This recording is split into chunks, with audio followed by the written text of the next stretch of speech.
In this video, let's take a look at how we can dynamically resize our Viewlet project.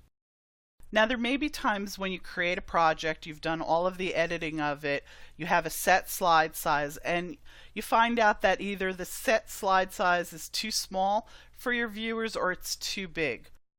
Well, you don't have to recreate it from scratch. You can try out the Resize project feature and dynamically resize your Viewlet and then republish it and see if that'll work for you. This is easily done in just a few clicks. Now, what we're going to do is show you the basics of how to do it, and then you can play around with this more on your own. So right now our slide size is set to 800 by 600, and we have some slide elements that are set as well. We have an arrow pointing up here as well as a box highlighting this portion of the slide. Now I want to reset this entire Viewlet project, resize it to a smaller dimension, and I want Viewlet Builder itself to dynamically resize slide elements as well. To do this, go up to Project and then select Resize Project. In the Resize Project dialog, you can play around with these different settings to get the effects that you need. We'll show you some of the ones that we're going to work with. For the new project size, we're going to maintain aspect ratio enabled so that when we set a width and we tab, it will maintain the aspect ratio automatically, so it's reset the height based upon that.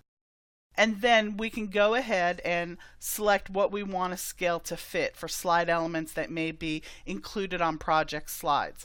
Once we do that, we simply click OK, and you'll notice it dynamically resized not only the slide size itself, but the elements on the slide as well. So there was a lot of work automatically done for us.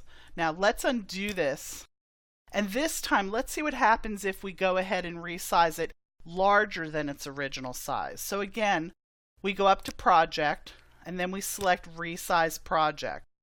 This time we'll keep again the maintain aspect ratio, and we'll set it to a different resolution, 1024, and you'll notice if we tab, it's going to reset the height based upon the aspect ratio to 768. Now this time I'm going to change the option to align the slide and all of its elements so it doesn't scale anything. Since we're going bigger, it doesn't need to. And then we're going to align it. We have options here, but we'll do it to the center and click OK. And you'll notice that our new slide size is 1024 by 768. Let's zoom out a little bit, and you'll notice it centered it on the slide, and I can easily change the slide background color, let's say to something else, to fill in the gap. That's all there is to it. If you have any questions on this particular topic or any others while working with Carbon products and services, please visit us online at www.carbon.com. Happy Viewleting!